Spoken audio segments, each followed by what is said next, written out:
అసలు ఊహించలేదు మేడం ఇలా జరుగుతుంది. అయినా ఆ అబ్బాయి అలా చేస్తాడని అసలు ఊహించలేదు. రెండోది నైట్ అంతా ఇంకా నిద్రపోలేదు. ఇంకా అవి ఓపెన్ చేయడానికి కూడా చాలా కష్టపడ్డారు డోర్లు. వాళ్ళ చాలా ఒక 1 అవర్ అందరూ అపార్ట్మెంట్లో లేడీస్ అందరం కిందే ఉన్నాం. డోర్ బదులు కొట్టి చాలాసేపు అసలు ఓపెన్ అవ్వలేదు. వాళ్ళ తమ్ముడు ఇక్కడ దేవుడి గది దగ్గర గ్లాస్ ఉంటుంది మాకు, అది బ్రేక్ చేసి కిందకి వెళ్ళి లోపలికి వెళ్ళాడు పాపం.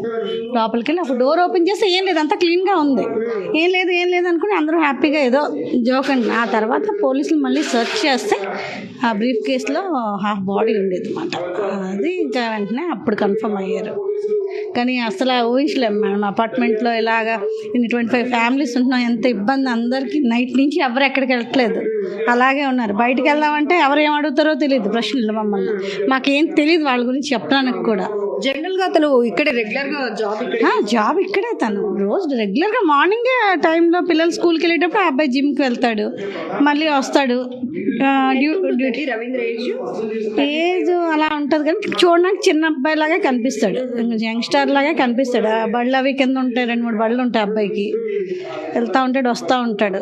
ఎప్పుడు ఎవరితో మిస్బిహేవ్ చేయడం కానీ, ఇప్పుడు బ్యాచిలర్స్ ఉన్నారన్న ఆ ఫీల్ కానీ మాకు ఎప్పుడు రాలేదు. చాలా డీసెంట్గా ఉంటాడు. మరి ఏం జరిగిందని అంత దుర్మార్గంగా ప్రవర్తించాడు అంటే, ఆయన అలాంటి వ్యక్తి సంవత్సరం నుంచి మా మధ్య ఉన్నాడంటే మేమే చాలా భయగ్రస్తులు అయ్యాం. కానీ ఇప్పటి వరకు మా 70 వార్డులో ఇలాంటి దుర్ఘటన ఎప్పుడు జరగలేదు. అందరూ కూడా చాలా అఫీషియల్గా ఉంటారు కానీ ఇలాంటి విషయం ఎప్పుడు జరగలేదు. ఎవరికి కూడా లేడీస్ కూడా చాలా సెక్యూరిటీ మా వార్డు అంటేనే. మా ఎల్వి నగర్ అంటే లేడీస్కి చాలా సెక్యూరిటీగా ఉంటుంది. అలాంటిది ఇంత దారుణంగా జరిగింది అంటే మేము చాలా బాధపడుతున్నాం. అలాంటి నేరస్తుని కఠినంగా శిక్షించాలని కోరుకుంటున్నాం.